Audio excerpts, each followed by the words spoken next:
마가복음 10장 13절에서 16절입니다.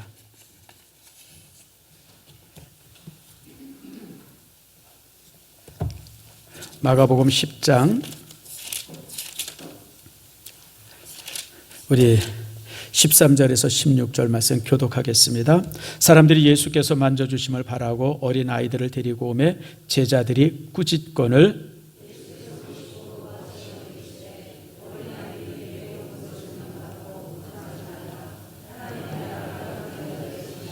내가 진실로 너희에게 이르노니 누구든지 하나님의 나라를 어린아이와 같이 받들지 않는 자는 결단코 그곳에 들어가지 못하리라 하시고, 아멘. 기도하겠습니다. 하나님 감사합니다. 거룩한 주일 주의 전에 저희들 오게 하시며 또 예배할 수 있는 놀라운 은총 주시고, 또 오늘 이 시간에 또 이게 최재우 귀한 하나님의 자녀가 주의 교회에 또 등록하게 되어짐을 감사함을 드립니다. 사례 많으신 아버지 복되게 하시고 강건하게 하시며 아버지 주의 교회에 등록된 이 등록이 하나님 나라 천국에 등록되는 등록이 되도록 복과 은혜 내리워 주시옵소서. 주의 놀라운 은혜가 가득하기를 원합니다. 그 삶 속에 하나님의 놀라운 돌봄과 축복이 함께하도록 은총 내리워 주시옵소서. 오늘 이 시간 말씀을 나눌 때 말씀이 우리에게 놀라운 은혜가 되게 하시고 말씀 속에서 놀라운 축복들 감당케 해 주시옵소서. 주의 교회가 선교에 힘을 다합니다. IT에 이제 우리가 감동 있게 하시고 그 폐허가 된 나라에 우리가 사랑을 전할 수 있는 저희들 또한 되게 해주시고, 또 임진혁 선교사가 이제 시아노쿠빌에서 이제 아버지 하나님 이제 청소년들을 아버지 훈련하고 그들에게 복음을 전하기를 소망하는데, 이런 모든 일들이 또 주 안에서 아름답게 이루어 얻을 수 있도록 복과 은총 내리워 주시옵소서. 감사드리고 예수님의 이름으로 기도드립니다. 아멘. 자, 우리 옆 사람도 한번 인사합시다. 축복합니다. 사랑합니다. 오늘 주의 전에 오신 여러분들을 축복하고 사랑합니다. 우리 어렸을 때는 참 구경거리가 없었어요. 요즘은 구경거리가 많죠. 그래서 이렇게 사람들이 우 모이면 뭔가 비집고 들어가요. 비집고 들어가면 뱀 장수들 미암 이러고, 그리고 우리가 들어가면 애들은 가라 쫓아냈던 그런 기억들. 우리 세대는 그런 기억들이 다 있어요. 아마 조금 젊은 친구들은 이제 우리보다 한 20년 정도만 늦어도 이제 그런 기억이 없을 거예요. 우리 때는 참 그런 게 많았던 것 같아요. 학교 앞에 길마다 옛날에 그렇게 뱀 파는 사람들이 왜 이렇게 많았는지 모르겠어요. 이렇게 뱀이 많은 나라도 아닌데도 불구하고 그랬던 기억이 납니다. 근데 이제 오늘 성경을 보니까 여기도 이제 애들은 가라 이런 장면이 나오고 있죠. 자, 봅시다. 이제 예수께서 이제 병자들을 고치고 또 예수께서 말씀을 전하고 그러니까 사람들이 참 많이 와서 병자도 고침받고 여러 가지 사역들을 하셨어요. 그럴 때 이제 이 제자들에게 이제 누가 왔냐면 이제 그 예수님한테 어린 아이들을 데리고 부모들이 왔습니다. 그랬을 때 이제 제자들이 애들은 가라. 이 중요한 일에 이런 일에 무슨 애들이 여기 와가지고 예수님 피곤하게 그러냐 뭐 이렇게 쫓아내는 장면이 본문의 내용이죠. 사실 고대시대 때는 아이들은 아주 어린 키 작은 악마라고 생각을 했습니다. 그리고 아이들을 참 무시했고 아이들을 또 길에다 갖다 버리는 일들이 굉장히 흔했습니다. 지금은 어림없는 일이죠. 요즘은 애들 때리면 바로 그냥 그 고발되지 않습니까? 애 때리면 큰일 납니다. 바로 철장 갑니다, 여러분들. 애들이 고발하면요 바로 그냥 그 감옥 가는 수가 있어요. 그 시대가 이제 그런 시대가 되었는데, 여러분 2000년 전에 안 그랬습니다. 애들은 갖다 버렸어요. 지금은 이제 벌써 그 영화 나온 지 한 20년이 넘었는데 300이라는 영화 있었죠, 옛날에. 그 스파르타에 대한 얘기. 그게 이제 실제 있었던 그 사실을 조금 이제 극화한 영화인데, 거기도 보면 스파르타는 아기가 딱 태어나면요 정부에서 나옵니다. 애를 검사를 해요. 팔다리가 온전한지 씩씩한지 괜찮은지 쓸만한지. 그래서 아니다 싶으면 절벽에 갖다 버리고 괜찮다 싶으면 그럼 키웁니다. 건강한 아이 아니면 튼튼한 아이 아니면 못 자랐어요. 그게 스파르타입니다. 스파르타의 목적이 뭐냐면 전사를 키워내는 거예요. 전사가 되지 못할 아이들은 아예 버렸습니다. 이런 시대니까 예수님께 이제 아이들을 데리고 올 때 예수님의 제자들이 그냥 쫓아낼 수밖에 없죠. 당연히 쫓아내죠. 신앙이야 어른들의 일인데, 어른들의 일인데 이거 조그만 것들이 와가지고 시끄럽게, 지금 예수님 피곤해 죽겠는데 또 이것들이 와가지고 그냥 막 그래서 쫓아내버린 거예요. 그랬더니 예수님께서 화를 내셨어요. 노하시면서 이르시되 어린아이들이 내게 오는 것을 용납하라. 금하지 말아라. 그러면서 이제 말씀하셨던 장면이 오늘 본문의 내용입니다. 자, 그런데 이제 이렇게 이제 이 아이들을 이제 가라. 어디 이런 자리 아이들이 오냐. 뭐 이제 그런 이제 장면이 본문의 내용이죠. 그런데 이렇게 가만히 보면 옛날에는 이렇게 제자들이 쫓아냈는데 요즘은 내가 보니까 부모들이 쫓아내요. 교회를. 이게 참 심각하죠. 이 세상에 목사님 그런 일이 어디 있습니까? 아니에요, 여러분들. 많은 부모들이 아이들을 교회에서 쫓아냅니다. 자, 우선은 어떤 일이 있냐면 요즘 부모들이 아이들을 위해서 자신들이 희생되는 것을 싫어합니다. 가끔 신혼부부들 이렇게 보면 결혼시켰는데 2년, 3년 돼도 애를 안 낳아요. 그래서 야, 너희들 왜 안 낳냐? 그럼 이놈들이 뭐라냐면 계획이 있어요. 뭔 계획이 있어요? 뭔 계획이. 그러니까 뭐 이제 재밌을 때 2, 3년 동안 한 3, 4년 동안은 부부끼리 재밌게 살다가 이제 조금 재미 없어지면 그때 이제 임신하겠다는 거예요. 여러분, 아이가 가정의 필수품이 아니라 가정 안에 아이는 정말 있어야 될 존재가 아니라 그냥 부속처럼 있어야 되고 없어야 되고 재밌으려면 있으면 좋고 그리고 또 둘이나 셋 되면 굉장히 피곤하니까 그냥 그 정도로. 여러분, 요즘 젊은 사람들의 생각들이 그래요. 참 심각하죠, 여러분들. 여러분, 생육하고 번성하라고 하는 것은 창조의 명령입니다. 다시 말하면 이건 구원의 명령이 아니라 창조의 명령. 하나님께서 이 땅에 생물들을 만들어 놓고 살아있는 존재를 만들어 놓고 모든 존재를 향해서 하셨던 말씀이 뭐냐면 생육하고 번성하려는 거예요. 사실 진화론 학자들의 글을 이렇게 읽어보면 생육하라고 하는 것에 대한 진화론 학자가 설명이 돼요. 근데 번성의 문제는 설명이 안 돼요. 모든 생물들에게 이기적 유전자가 있다고 이제 그런 얘기를 하지 않습니까? 그래서 이제 자기만 살고 자기만 어떻게 하려. 근데 여러분, 이기적 유전자 속에서 여러분 이 번성의 문제는 해결이 안 되죠. 여러분, 가시고기 같은 거 보세요. 알 낳고 나서 수컷이 알 지키고 그리고 이제 그게 부화가 되어지면 수컷이 스스로 죽어서 자기 몸을 최초의 영양분 되게 하잖아요. 그게 생육과 번성의 문제를 가지고 설명이 안 돼요. 그런 문제는. 다시 말하면 이게 왜 설명이 안 되면 이거는 창조의 명령이기 때문에 그래요. 이 땅에 존재되는 모든 생명, 하다못해 이런 풀, 꽃조차도 하나님께서 동일한 명령을 줘요. 잘 자라라. 그리고 번성해라.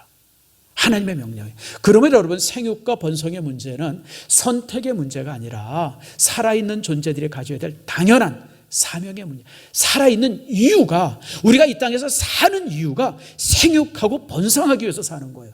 번성하지 않는다 그러면 살 이유가 없는 거죠, 여러분들. 그래서 여러분들 참 이런 문제가 요즘에 이제 참 심각하죠. 근데 어쨌든 요즘 젊은 친구들이 어떤 이런 이기적인 생각을 가지고 아이를 잘 안 낳으려고 그러고. 아니에요, 여러분들. 따라합시다. 많이 낳자. 또 많이 낳자니까 다 조용해. 크게 따라서요. 많이 낳자. 더 낳자. 더 낳아야 돼요, 여러분들. 세상에 아이 키우는 것만큼 가치 있는 일이 어디 있어요? 자녀들을 낳아서 키우는 것만큼 가치 있는 일이 어디 있어요? 내 인생에 가장 가치 있는 일은 내가 아이를 낳아서 키우는 거예요. 그것만큼, 그것보다 더 가치 있는 일은 세상에 없어요. 사업에 성공해요? 무슨 큰 회사를 이루어요? 무슨 직장에서 진급해요? 물론 그럴 수 있죠. 그것도 좋은 일이에요. 또 감사한 일이고. 근데 여러분, 애 하나 잘 키워내는 것이 내 인생의 최고의 가치 있는 일이에요. 최고. 그러므로 여러분들, 우리가 이제 이 부모들이 이런 모습 속에서 두 번째는 이제 또 이제 이 방치하죠, 아이들을. 아주 고상하게 방치합니다. 애들이 돌만 지나면 아이를 어린이집에다 갖다 맡겨요. 귀찮으니까. 참 이것도 제가 볼 때 문제예요. 아이는 부모님의 품 안에서 자라야 돼요. 그게 최고의 모습 아닙니까? 그런데 이제 애가 좀 크니까 직장 가야 된다, 뭐 해야 된다. 이래가지고 이제 아이들을 이제 이렇게 맡겨요. 제가 종종 우리 가정에 또 가정을 이룬 가정들에게 제가 항상 얘기합니다. 아이가 초등학교 졸업할 때까지는 직장 가지지 말아라. 제가 항상 그래요. 아이가 정말 바깥에 놀다가 탁 문 열고 들어오면 부모가 아이를 맞이할 수 있어야 돼요, 집안에서. 그게 좋은 가정이에요. 그런 곳에서 자란 자녀들이 건강하게 자라는 겁니다. 물론 요즘에 너무 힘든 세대가 되어지고 맞벌이 하지 않으면 도대체 살아갈 수 없는 뭐 그런 세대가 되어지고 그래서 참 이 문제를 가지고 고민하는데, 그러나 여러분 못할지라도 우리가 항상 그 마음은 가져야 돼요. 항상 내가 아이를 바르게 키운다, 방치하지 않는다. 특별히 어떤 가정 같은 데서는 아이들을 그냥 너무 그 미디어에 방치해요. 그래서 아이들이 괴물이 되어져요, 여러분들. 그 아이들이 막 보채고 이러는데 그냥 휴대폰 딱 치면 조용해지잖아요. 그때부터 아이들이 휴대폰 가지고 게임하기 시작해요. 2시간도 좋고 3시간도 좋고. 그냥 게임하느라고 그냥 보채지 않으니까 그냥 뭐 이제 어머니가 뭐 한다 뭐 하고 그럴 때 그냥 아이들이 보채면 그냥 무조건 그냥 휴대폰 딱 줘버려요. 근데 여러분, 이게 아이를 방치하는 거예요. 그렇게 자란 아이들이 건강하지 않다고 그러죠. 여러분, 이런 미디어에 방치된 아이들의 특징 중에 뭐냐면, 이 미디어라고 하는 것이 굉장히 그 시각적인 게 자극이 많잖아요. 그러니까 아이들이 시각 부분이 굉장히 발달이 되어져요. 시각 부분이 발달되어져서 나머지 부분들이 발달이 안 된대요. 이게 뇌과학 하는 사람들의 얘기예요. 보통 이제 우리 뇌가 이렇게 돼 있다고 그러죠. 뇌세포가 있고, 뇌세포를 연결해주는 시냅스라는 게 있어요. 아마 여러분들 보시면 거무줄처럼 얽혀 있는 게 있을 거예요. 그래서 그 사람이 지혜롭다, 머리가 좋다는 건 이 시냅스라는 것이 많이 촘촘히 엉켜 있으면 머리가 좋은 거래요. 근데 이 시냅스가 언제 형성이 되어지면 2살부터 4살 사이에 만들어진대요. 근데 이제 그렇게 시냅스가 만들어지는 그때에 아이들이 이 미디어에 이렇게 노출이 되어지면 그 부분만 굉장히 성장이 된대요. 그 부분만. 그래가지고 아이들이 그 시각을 담당하는 후두엽이라고 하는, 이 머리 뒤쪽에 후두엽이라고 하는 이런 그 이제 지역이 있는데, 거기만 굉장히 발달되어지고 나머지 부분은 발달이 안 된대요. 스스로 머리가, 그 뇌가, 이게 나머지 부분들은 별로 쓸모없나 보다 싶어가지고 그런데 같이 쳐버린답니다. 그러니까 시각적 부분은 굉장히 발달되는 거예요. 그러니까 아이들이, 여러분, 우리가 생각을 하고 그러면 전두엽이 발달돼야 되잖아요. 그 다음에 언어를 하려면 또 이제 옆에 여기 무슨 뭐 그런 뇌 있잖아요. 그리고 또 운동을 잘하려면 손해가 발달돼야 되잖아요. 이런 부분들이 고르게 발달해야 건강해지는데 아이들이 후두엽만 발달이 되는 거예요. 그래서 요즘 아이들의 뇌의 특징이 뭐냐면 팝콘 뇌랍니다. 팝콘 뇌. 팝콘 뇌라는 말 들어보셨죠? 처음 들어보세요? 팝콘 내리는 것은, 여러분, 팝콘이 그냥 탕탕 터지잖아요. 그러니까 아이들이 한 곳에 집중을 못 한대요. 요거 조금 했다가 그냥 또 저쪽으로 갔다, 저거 조금 했다가 이거 집중하지 못하면 막 왔다 갔다 하는 것이 바로 이제 그 미디어에 노출되어 있는 아이들이 그렇게 조금 이렇게 기형이 돼버리는 거예요. 뇌 자체가 잘못돼 버리는 거예요. 다른 친구들이랑 이제 이렇게 관계 잘 못하고 또 깊이 생각하는 부분들이 약해지고, 그냥 앉아서 게임만 잘해, 게임만. 게임 중독에 걸려가지고, 5시간, 6시간, 심지어는 밤새서 며칠씩. 제가 아는 선교사 하나가 참 이게 얘기하기가 참 뭐한데, 아이들을 이제 집에 놔두고 선교제 가가지고, 보통 오지 같은 데 가면 3박 4일, 5박 6일 있다 오잖아요. 이놈이 게임기에 앉아가지고 3일, 4일을 이제 게임에 빠지는 거예요. 그래서 그냥 잘못돼 버렸어요. 그런 일들이 선교사 가정에 종종 있어요. 그래서 참 이 선교사들도, 선교사가 어떤 선교제 간다든지 어떨 때 자녀들을 팽개치고 가는 것은 내가 볼 때 이건 잘못된 거예요. 둘이 다 같이 가지 말고 한 사람 가고 한 사람은 자녀 지켜야지. 애들이 그냥 1년, 그냥 하루 종일 24시간 그냥 이틀, 3일씩 그냥 밤새가면서 게임하는데 그냥 내둬버리니까 애가 확 잘못돼 버린 거예요. 그런 일들이 선교사 가정에 종종 있어요. 여러분, 사역보다 더 중요한 게 아이 잘 키우는 거예요. 교회 아무리 잘 이루면 뭐합니까? 선교사에서 무슨 센터 크게 짓고, 그게 뭔 의미가 있어요? 애가 잘못되는데. 그래서 여러분들 방치하면 되죠. 뿐만 아니라 이렇게 방치하는 사람들의 특징이 뭐냐면, 뭔가 이제 보복 심리가 있어요. 아이들을 방치하고 미안하니까 큰 물량으로 또 이제 아이들 그냥 이렇게 그냥 아무튼 비싼 과외 시키고, 옷 비싼 거 입히고, 장난감 그냥 여러분, 우리 할아버지들 애들한테 장난감 사준다고 약속하지 마세요. 난 깜짝 놀랐어요. 애들 장난감이요? 몇십만 원씩 해요. 제 장로님, 손주 장난감 사주는 절대 하면 안 돼요. 사다 달라면 못 들은 척하고 자는 척하세요. 야, 이게 얼마나 비싼지. 그래서 이게 이 세상이 왜 이렇게 됐나. 그게 일종의 보복심리예요. 애들한테 사랑을 못 주니까 대신 이제 그런 걸로 주는 거예요. 그런 물질 공세로. 내가 이렇게 비싼 거 입히고 비싼 이 장난감 사주니까 내가 이만큼 사랑한다는 식으로. 아니에요, 여러분들. 그렇게 해서 애들이 건강하게 자라지 않죠. 아무튼 이런 모습 속에서, 그래서 이제 이런 모습이 다 결국 어떻게 되어지냐면 아이들이 커가면 커갈수록 아이들이 교회로부터 멀어지게 되어져요. 왜냐하면 비싼 과외 시켜야 되고 학원 보내야 되니까. 주일날쯤 되어지면 야 지금 교회 가지 말고 학원 가야 돼. 너 고등학교 졸업하고 대학 들어간 다음부터 이제 교회 열심히 다녀. 고3 때는 이제 공부해야지. 이러면서 이제 아이들이 교회를 떠나고, 그렇게 떠난 아이는 다시는 교회로 돌아오지 않습니다.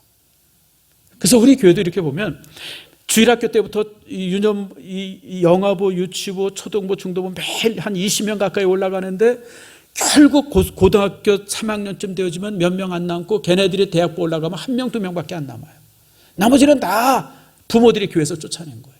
과거에는 오늘 2000년에는 예수님의 제자들이 예수님한테 못 오도록 제자들이 막았는데 이제는 부모들이 막고 있다고 하는 거예요. 이게 심각한 지금의 현실이에요. 사랑하는 성도 여러분, 자녀들을 가장 축복하는 일은 자녀들을 예수님께 데리고 나오는 일이에요. 조금 공부 못할 수 있어요. 성적 떨어질 수도 있죠. 여러분 그럴 수 있죠. 근데 여러분 그럴지라도 그렇게 주님 품 안에 있는 아이들은 성장해서 행복하게 살아요. 절대 여러분 걱정 안 해도 돼요. 신앙 안에서 잘 자란 청년은요, 어딜 보내도, 미국에 보내도 괜찮고 천안에 보내도 괜찮고 저 울산에 보내도 괜찮아요. 여러분들 잘 자라요. 건강하게 잘 자라요. 하나님 안에서. 근데 여러분 신앙에서 자라지 않은 아이들은요, 여러분 옆에 두고 있어도 못 믿어요. 뭔 짓을 하는지 어떻게 알아요, 여러분들. 그래서 여러분들 아이들을 옆에 두고, 그리고 이제 신앙 안에서 키운다고 하는 것이 자녀에게 있어서 가장 큰 축복이라고 하는 사실을 기억하세요. 여러분 부모가 자녀에게 투자하는 최대의 투자는 과외 공부도 아니고, 여러분 학원도 아니고, 여러분 어떤 물질이 아닙니다. 그리스도의 손에 잡히게 하는 것, 이것이 최고의 투자고 가장 값진 유산입니다. 유명한 얘기가 있죠. 아마 여러분 이 얘기 들었었으면 알 겁니다. 2000년 전에 이제 유대인들이 멸망할 때입니다. 티투스라고 하는 이 장군이 예루살렘을 딱 감싸고 이제 3년 내내 이제 일종의 공성전을 부르고 있어요. 근데 예루살렘 가보셔야 알지만 예루살렘이 여러분 난공불락의 석입니다. 그냥 탄탄하고 견고해서 이게 점령하기가 너무 힘들어요. 로마가 3개 군단이 와가지고 몇 년째 공격하는데 이게 꿈쩍을 안 하는 거예요. 그래가지고 이제 이렇게 계속 공성전을 하고 전쟁하고 그러는데 이제 랍비 한 사람이 이제 몰래 이제 탈출을 합니다. 그냥 탈출하는 게 아니라 무슨 이렇게 가만히로 둘둘 말아가지고 시체처럼 해가지고 이제 그렇게 탈출을 시켜요. 그리고 이 랍비가 로마 장군을 찾아옵니다. 로마 장군을 찾아와서 이제 말합니다. 장군님, 이제 며칠 있다가 당신이 예루살렘을 함락할 겁니다. 그리고 당신 손에 무수하게 많은 사람이 죽을 것이고 포로로 잡혀갈 겁니다. 그러고 나서 당신은 로마의 황제가 될 겁니다. 기분이 좋아요, 안 좋아요? 기분 좋죠. 그것도 유대인들 중에 최고의 랍비라는 사람이 와가지고 자기 보고 이제 예루살렘을 함락시킬 거라고 그러고, 그리고 이제 당신이 로마의 황제가 될 거라니까 얼마나 기분이 좋아요. 기분이 업이 됐어요. 그랬는데 이 랍비가 무슨 이제 부탁을 합니다. 그런데 제가 한 가지 부탁을 합니다. 다 부셔도 괜찮습니다. 예루살렘 성전 다 부셔도 괜찮습니다. 사람들 무수히 죽이고 잡아가고 당신이 그럴 겁니다. 근데 하나만 남겨두세요. 율법 학교 하나만 남겨주세요.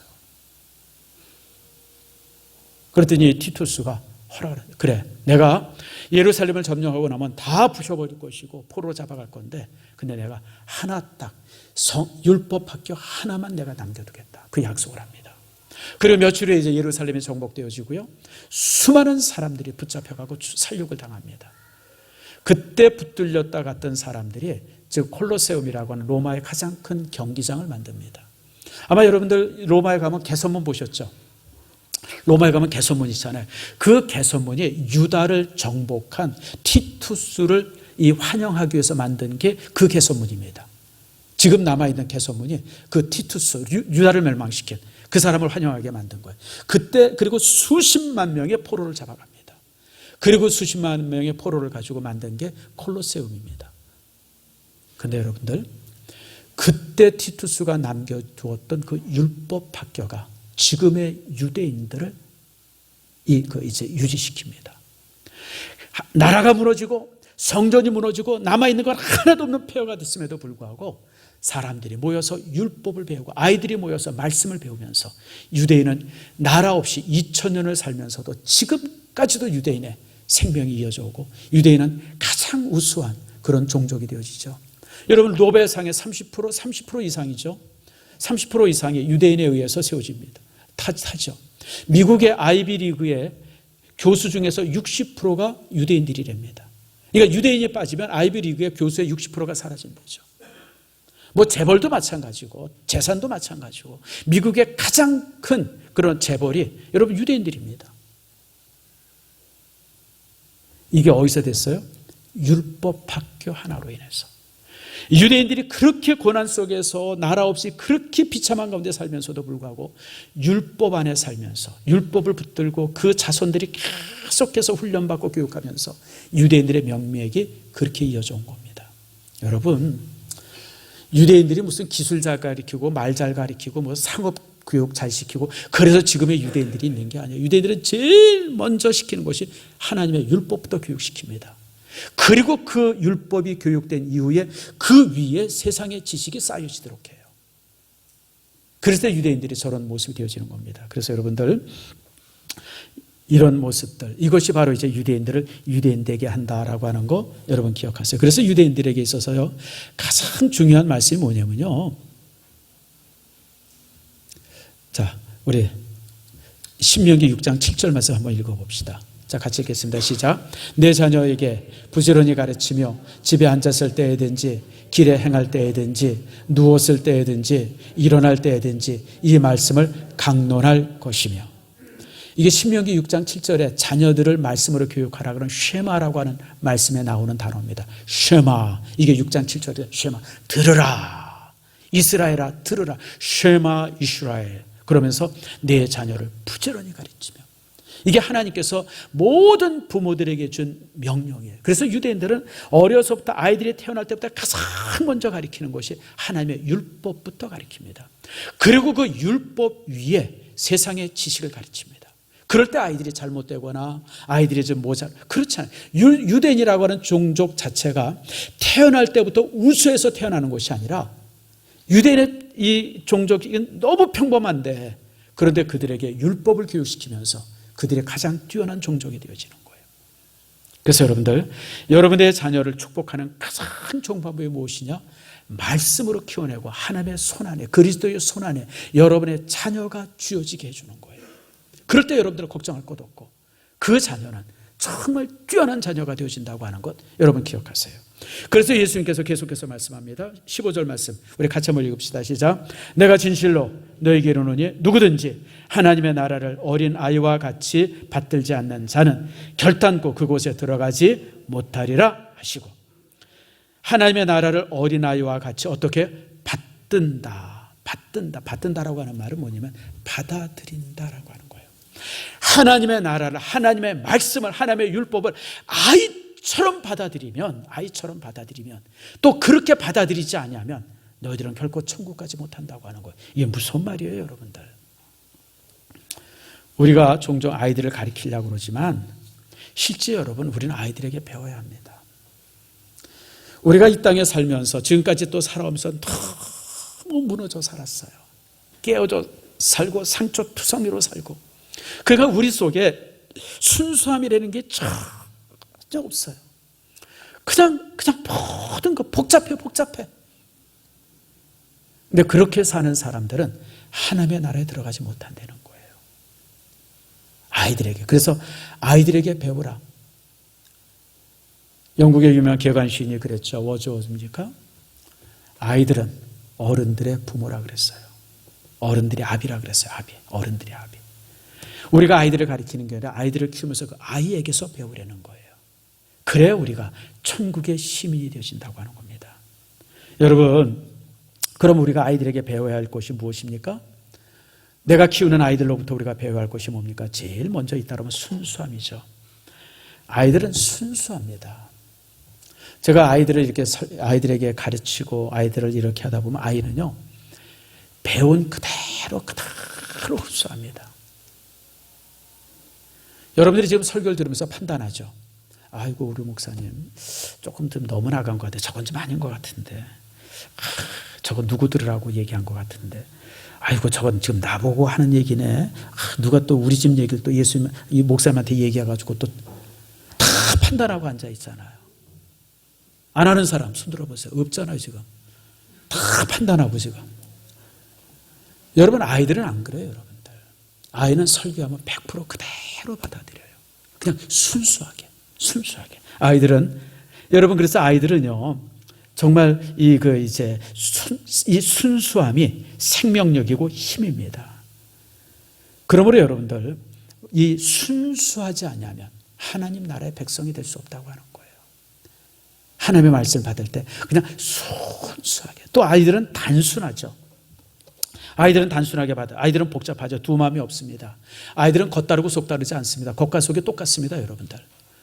아이들이 겉다르고 속다른 거 보셨어요? 그렇지 않죠? 아이들은 열등감도 없고 우월감도 없어요. 부함도 없고 천함도 없어요. 스스럼도 없고 정직합니다. 어른들은 한번 삐지면 평생 가요, 평생 가. 그냥 한번 삐지고 뭔가 서로 상처 주면 그냥 왜 그렇게 살아요, 왜? 아이들은요, 막 머리끼든기 싸우다가도 금방 또 친해지잖아요.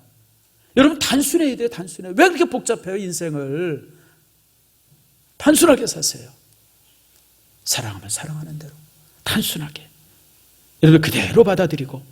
여러분, 이런 사람들이 천국의 주인공이 되는 거예요. 갈등하지 말고. 그래서 서로 사랑. 그 아이들 노는 거, 내가 영화부에 가서 이렇게 보면 아이들이 서로 정말 순수하게. 그래서 우리의 부모들이 그 아이들에게 배워야 돼. 저렇게 순수하게 서로 좋아하고 사랑하고 서로에게 친해지고 이런 모습들 배워야 돼요. 단순해야 돼요. 뿐만 아니라 아이들은 온전히 사랑 안에서 살잖아요. 여러분, 세상 살다 보면 내 마음대로 되어지는 게 몇 개나 있겠어요. 여러분, 지금까지 살면서 자기 마음대로 되어진 거 있어요? 자녀들 여러분 마음대로 되어집니까? 남편은요? 아내는요? 말 더럽게 안 듣죠? 내 마음대로 되어지는 게 하나도 없어요, 여러분들. 솔직하게. 그런데 여러분, 하나님의 사랑이 나와 함께 한다라고 하면 그 모든 것을 이길 수 있는 것, 그것이 그 아이들이 갖는 사랑에 대한 의존도죠. 예전에 이제 애들을 키워보니까 그렇더라고요. 아이들이 잠잘 때 엄마 손가락을 잡든지 뭐 이러고 자잖아요. 근데 또 엄마도 할 일이 많잖아요. 뭐 화장실에도 가야 되고 뭐 부엌일도 해야 되고. 그럼 이제 일어난다 그러면 내가 대신 손가락을 이렇게 딱 쥐어줘요. 그럼 조금 있다 눈을 딱 떠요. 엄마 아닌 거 알면 어떡하죠? 왁 울어버리죠. 갚버리라고. 아, 이놈의 새끼 돈은 내가 벌어오는데 내가 번 돈 가지고 밥 사주고 우유 사주는데. 애들에게는 엄마 사랑만 있으면 돼요. 예전에 여러분, 우리 어렸을 때 가정이 어려우면 이 큰아들을 이제 다른 집에 양자처럼 보낸 적이 있었어요. 먹고 사는데 문제 없으라고. 그리고 이제 둘째나 셋째는 또 데리고 살았어요. 근데 여러분, 둘째, 셋째가 얼마나 배고프고 힘들게 살았겠어요. 첫째 놈은 이제 큰 집에 가가지고 잘 먹고 잘 살았죠. 근데 여러분, 그렇게 산 애들 나중에 커서 이렇게 비교해 보세요. 누가 더 상처가 많아요? 못 먹고 산 애가 상처가 많아요? 아니면 큰 집에 가서 잘 먹고 산 애가 상처가 많아요? 큰 집에 가서 잘 먹은 애들이 상처가 더 많아요. 먹고 사는 게 중요하지 않아요. 부모와 함께 있으면요, 굶어도 좋고요, 덜 먹어도 좋아요. 밀가루 반죽을 먹어도, 밀가루 풀떼기를 먹어도요, 그게 훨씬 더 애들에겐 좋은 거예요. 우리 인생이 그래요. 힘들고 어려워도 막 내 뜻대로 되어지지 않더라도 항상 하나님이 함께한다고 하는 사실 앞에 우리가 만족하고 그 안에서 정말 감사하면서 살아갈 수 있는 것, 이게 바로 이제 아이들의 모습이에요. 이런 사랑의 의존이 우리 속에 있어야 돼요. 여러분, 인생이 내 뜻대로 되어지지 않을지라도 하나님의 사랑이 나와 함께한다고 하는 이 사실 앞에 우리가 모든 것을 이길 수 있어야 합니다. 또 이겨야 되고, 그것이 어린아이가 갖는 그런 어떤 신앙의 모습이에요. 그래서 예수님께서는 마태복음 18장 3절에 이렇게 말합니다. 뭐 같은 말씀인데 우리 한번 같이 읽어봅시다. 시작. 이르시되 진실로 너희에게 이르노니 너희가 돌이켜 어린아이들과 같이 되지 아니하면 결단코 천국에 들어가지 못하리라. 이 말씀을 그냥 문장 그대로 설명하면요, 천국에 들어가려면 성경에서 배울 것이 아니라 누구에게서 배워라? 아이들에게서 배우려는 거예요. 물론 그렇지는 않죠. 뭐 성경 말씀은 다 알고 있죠. 그러나 여러분, 천국 들어가려면 너희들이 아이한테 배워라. 네가 키우는 아이들, 그 아이들에게 배우지 않으면 너희들은 결코 천국 들어갈 수 없다는 거예요. 무서운 말씀이죠. 사랑하는 성도 여러분, 여러분의 가정들이 이렇게 정말 아이들을 제대로 키워낼 수 있는 그런 가정들이 꼭 되어지길 바랍니다. 저는 종종 유럽에 가서 큰 교회를 제가 가서 볼 때가 있어요. 아마 여러분들 유럽 여행 가면 큰 교회 많이 봅니다. 뭐 노들담 사원이라든지 아니면 쾰른 성당이라든지. 제가 독일에 가서 쾰른 성당을 한번 봤는데 얼마나 큰지 광장에서 이 카메라 이 한 앵글 안에 들어오질 않더라고요. 야, 그래서 이 관광 렌즈를 이래서 사나 보다. 그게 크더라고요. 근데 그게 언제 만들었냐면 여러분 그게 1000년 전에 중세시대 때 만든 곳들이에요. 쾰른 성당 같은 어마어마하게 크죠. 근데 여러분 그곳을 이제 주일날 이렇게 들어가서 보면 사람들 가득 차 있어요. 근데 그 가득 찬 사람들이 대부분 다 관광객이에요. 예배 드리는 사람들은 저쪽 구석에 요만한 의자예요. 요만큼. 그것도 여긴 그래도 젊은 사람이라도 있죠. 허연 할머니 할아버지 10대 명 모여가지고 그게 쾰른 성당의 그 주일 예배래요. 주일 미사래요. 지금 유럽은요 심각합니다. 지금 유럽에는 기독교가 문화가 되어버렸어요. 종교가 아니라. 다들 다 크리스찬이라 그러는데 크리스찬인 사람 하나도 없어요. 텅텅 비어 있어요. 그래서 교회가 유지가 안 돼요. 물론 이제 독일 같은 데는 이제 11조를 이제 정부에서 띄어서 이제 그걸로 이제 교회에 뭐 이렇게 저렇게 하고 그러니까 문제가 없는데 영국 같으면 안 그렇거든요. 그 영국에 있는 교회가 지금 막 팔려나가요. 근데 그 교회를 제일 많이 사는 데가 어디냐면 첫 번째 술집이 제일 많이 사요.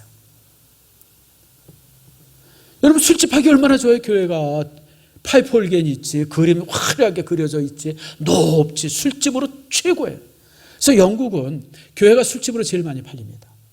영국 술집이 펍이라고 그러죠. 펍, 맥주 파는데 제일 많이 팔린대요.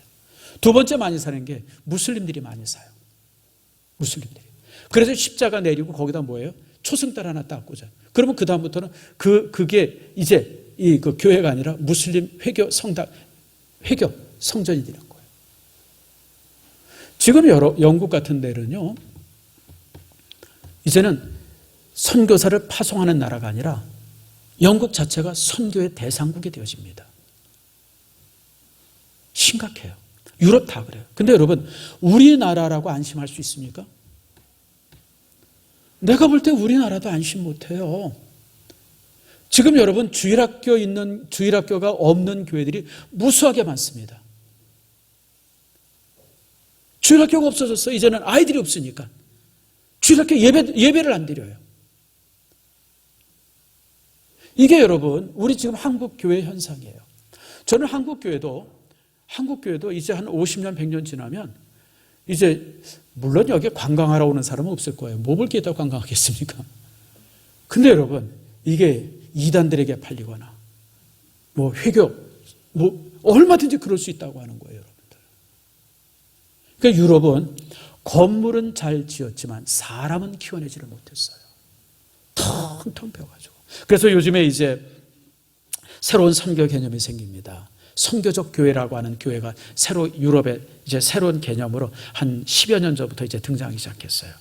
왜냐하면 주일날 사람들이 어디 다 모였나 보니까 두 군데 중에 하나예요. 술집이든지 축구장이든지 사람들이 거기다가 있는 거예요.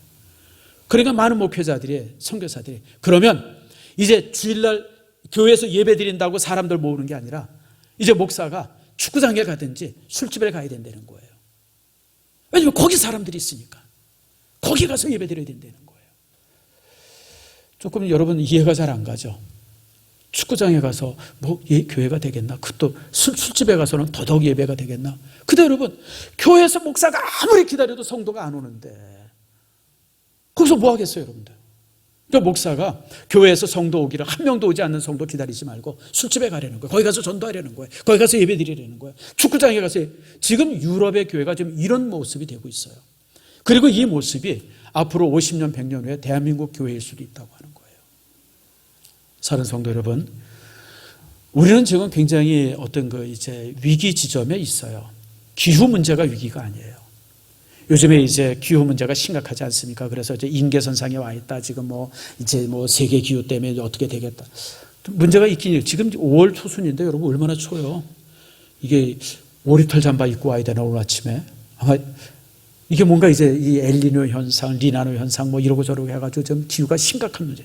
근데 여러분, 기후 문제보다 더 심각한 문제가 신앙의 문제예요. 교회 문제 앞에 심각한 문제가 우리 앞에 있어요. 여러분들이 이 심각함을 바라보고 정말 교회 안에서 자녀들, 가정 안에서 여러분의 자녀들 정말 하나님 앞에 아름답게 잘 나올 수 있도록 훈련하고 키울 수 있기를 축복합니다.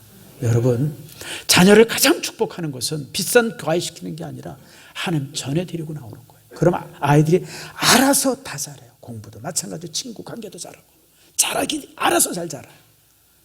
근데 여러분, 애 좋은 대학 보낸다고 교회를 등한시하게 하고 비싼 과외시키고 나중에 이제 대학 가서 좋은 학교 가라 그러고, 참 나쁜 사람들이에요. 그런 사람들. 아이를 여러분 아주 처참하게 만드는 거예요. 그렇게 되어지면 그 인생에 있어서 신앙을 빼앗는 것이고, 그렇게 떠난 아이는 다시는 교회 돌아오지 않습니다. 여러분들의 자녀 교육 제대로 잘 시키고, 우리 일산 신성교회에 있는 모든 주일학교 제대로 아이들 훈련시켜서 정말 이 땅의 아름다운 미래를 우리 교회가 책임지고 우리가 키워내는 자녀들이 책임질 수 있는 이런 축복이 있기를 축원합니다.